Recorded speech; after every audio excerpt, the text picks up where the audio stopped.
Good afternoon.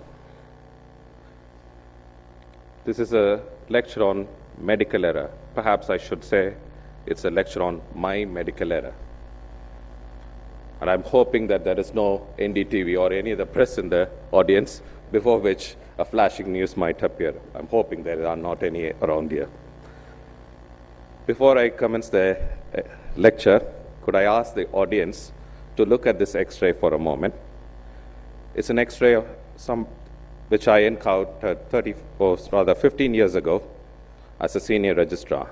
It's an X-ray of a patient who was admitted to ICU following a left ventricular failure, and he was admitted for optimization of his left ventricular function. And could I ask the audience, please, to pick the choices in the three I have given? Thank you.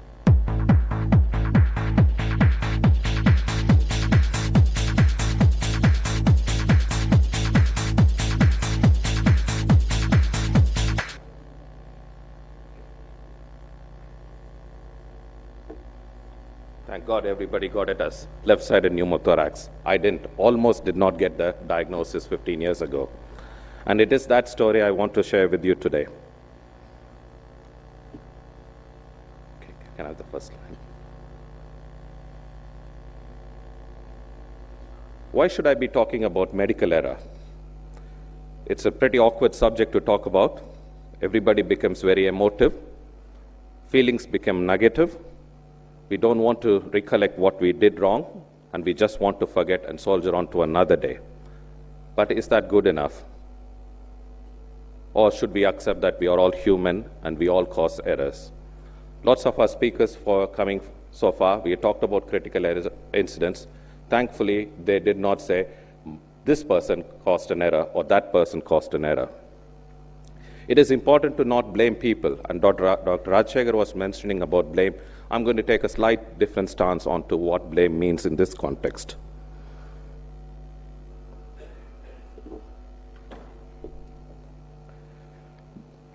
One of the important things I wanted to highlight before I start this is not a simple, small, unseen problem. This is data from United States, and I have no other data to cover for the rest of the world. The first cause of death in United States in hospitals is heart disease, followed by cancer, and guess what the third one was? Medical error. 25,000 deaths were attributed to medical error, and it's a significant problem. This is my story. 15 years ago, as I said, this was the patient I encountered. Patient was in the intensive care unit. I decided that I will put in a pulmonary artery catheter. Thankfully, we don't do so many of those these days. The placement of the pulmonary artery catheter in itself was pretty much straightforward. I was very pleased with myself. Measured the pulmonary artery pressures were very high. Venodilator therapy was started, and I was thinking about arterial dilator therapy. And my expectation was this patient is going to get better very rapidly. But something else happened. The patient became very short of breath again. He started to drop his saturations, his blood pressure was coming down, and at the back of my mind, my God, I've done something wrong here. This patient is supposed to get better, and I might have made him worse by putting in a central venous catheter and caused a pneumothorax. That was my first presumptive diagnosis. I asked for a chest X-ray. Thankfully, my radiographers was just next door to the ICU, processed a chest X-ray very rapidly, all rushed through. And this was the X-ray which I saw exactly in the same way I saw 15 years ago. And I decided, oh yes, the right side of the pneumothorax, there is a right-sided pneumothorax, and I should put an intercostal drain on the right side to make this patient better. I was very flustered, anxious, and cursing myself, what have I done here? Just I was preparing to put in the right-sided intercostal drain, my radiographer came interrupting me, pretty much irritated. I turned around and asked what was the problem. He said, come and have a look at the X-ray again. And I went over, had a look at this, and it just suddenly dawned on me that the PA catheter is on the right side, contrary to the convention. What had happened there was the right side marker on the X-ray was reversed, and in order to make the X-ray look pretty nice, he had mounted the X-ray onto the viewing box in this fashion. Just look at this bit. This was how it was originally taken, and the X-ray was flipped over so that the right-sided marker looked correct and easy to read. And in that rush, I made a terrible mistake. And imagine what would have happened to this patient if the intercostal drain had gone on to the wrong side. The patient would have definitely died. Thankfully, that did not happen. But that story still resonates to me, provokes a lot of emotion in me when I look at it. Something better happened that morning.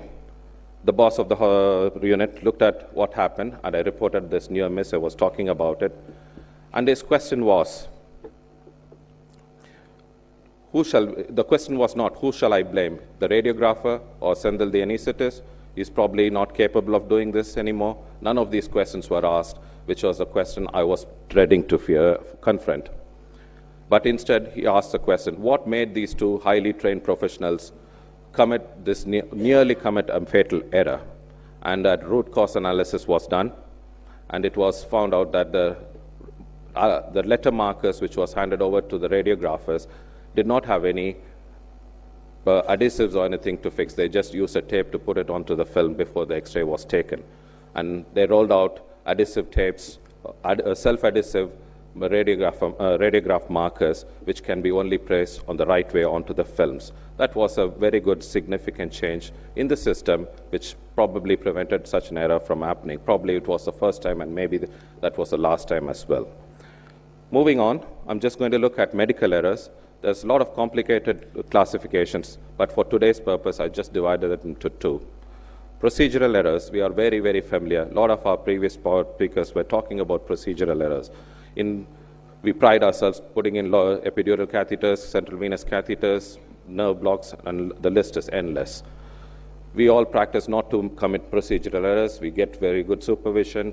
We get technology to help, like ultrasound for central venous access, and et cetera, et cetera. This procedural errors amongst our practice is very visible, and we take them seriously. But all of the major incidences which have been analyzed had some big missing component which we have not recognized, in my opinion. It's cognitive errors. That's the errors in our own thinking. And it's almost 80% of cognitive errors is a component of every single error we come across. The science which could address this problem of cognitive errors is human factors engineering. It's an amalgamation of science with psychology and engineering coming together. And I'll just go through with you some of the human factors principles which can cover this issue.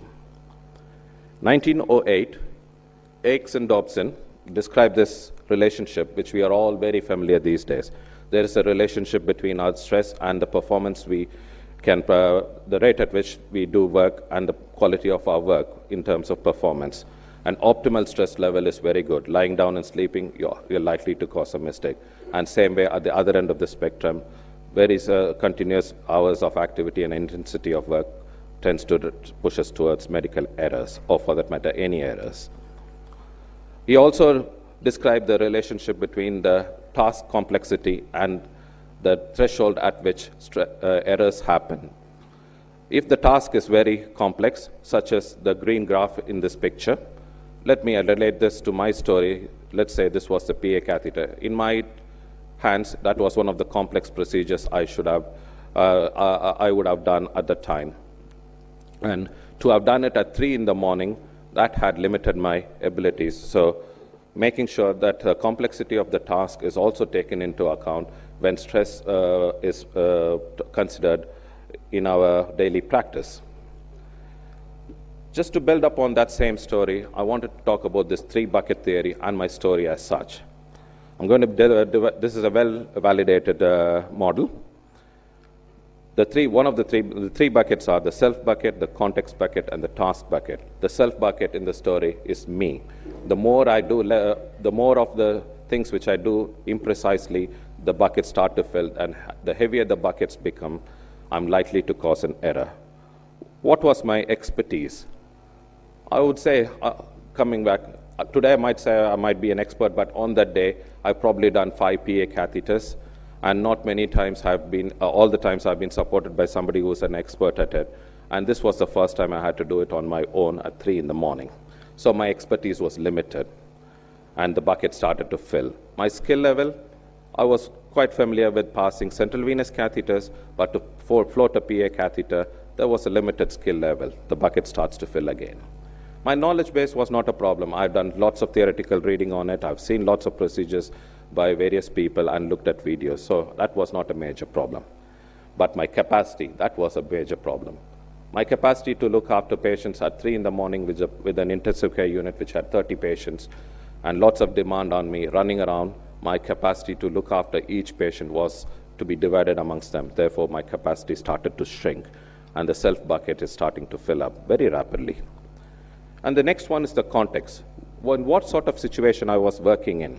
It was a very intense place, lots of interventions and changes in patient conditions happening, but I had excellent support from the staff. The nursing staff were brilliant. The radiographer was very helpful, running around to get the chest X-ray at 3 in the morning when he was hoping to put his feet down. And the equipment I was using, I was reasonably familiar. So I was familiar to the unit, I was familiar with the equipment which I used. I wasn't using a strange equipment on that morning. The environment was very supportive, I would say. So there were a couple of things which was filling the context bucket. Thirdly, the complexity I should mention. Every single procedure we think we need to look at the complexity of it. I was doing a very complex procedure. And the procedure required lots of different steps, and therefore there were many error possibilities when you proceed doing that. And my experience was limited in this particular procedure. So the task bucket had some amount of filling up. When all of these buckets start to filling up in different proportions at different situations, the chances of a medical error happening is going to be increasing. And how do we manage this situation? And that is where the science of human factors helps us with that. One of the key things to remember when these buckets are starting to fill up is, please ask for help. To get somebody else with a new pair of eyes or somebody fresh walking into the unit is going to be of immense help to manage this situation. It doesn't matter whether the person is a junior or a senior or a staff nurse or a radiographer. Every single bit helps. And when I said team working, teams, what does team means to me in my clinical practice? The team needs a leader, somebody who's able, and the situation needs to be monitored, a team which is mutually supportive, and communication are the 4 components. So who is a leader in this situation? It could be anybody, but whoever is that is able to lead all the rest of the team towards a common goal, whatever that purpose is. And how do we lead a good team? What are the tools which a leader can use and train themselves to do this task better? Briefing, huddles, and debriefing as a routine practice, especially when something of a near miss or a critical incident happens, is great. We all seen cricket teams and hockey teams huddling before they go, and they do have a different step as they walk away from that huddle. Situation monitoring is another important component. Being aware of what's happening and everybody every member of the team knowing where they are is key, and that is helped by both by the leader and the rest of the team members. And mutual support. What makes a good team perform well? It's that team member who can offer help when somebody else requires help, and it's also comfortable enough to ask for help when they need it. And it's a mutual support which is important. And communication. We have talked about communications in the last 2 days in various formats. All I would say about communication is speak up when you have to speak up. Don't be shy or be cowed down by hierarchical pressures. You speak up because the patient care is important, patient condition is important. And when you speak up, say what you mean. What do I mean by saying what you mean? In whatever language, in whatever style you're saying, please confirm with the person receiving that information that they have understood. Ask them to verify whether the understanding is clear. Give them more information and make sure that understanding is clear. And this is called closed-loop communication. This is what we did, as Dr. Bala was mentioning, a couple of days ago, simulation workshops. This is a very useful tool to look at these factors, the non-technical skills of our everyday clinical management. And these are a couple of examples which we I can show us a photograph. Lots of people were there talking not about technical skills in a large detail, but more about team working and communication. So far, I've talked about individuals and teams. What about systems? And designing systems which can help us. I'm sure everyone in the audience has come across some example of this kind in the past. Here is this picture with dexamethasone, adrenaline, two different drugs with terribly different and clinical actions, but they yet look almost the same, So if somebody who's rushed around and carrying various tasks simultaneously, it's easier for them to mistake one for the other. Let me read this text. This allows you to read quickly without having to read every letter. I'm sure you were able to read that as well. We as human beings are brilliant at recognizing patterns. We learn by pattern recognition, without which our lives will be terrible. We would take hours to read a book, we'll take hours to do a task, and we'll be very tired before we know. So we use pattern recognition as a way of improving our performance. But it also has its pitfalls. Look at this example, diazepam and diltiazem. When you write it down in this fashion, they look almost identical if you're not very, very careful. The manufacturer would say, I have done my job, I've written this information very clearly, what's your problem? But if we look at a system improvement in this situation and design a system taking into account who is the user, that's us, all of us in this room, we can do something different. Write the text slightly scrambled up, which can distract you from the routine pattern recognition, and it will help us recognize these drugs much better in a rushed up situation. So it's just another one example of system errors which we can look at.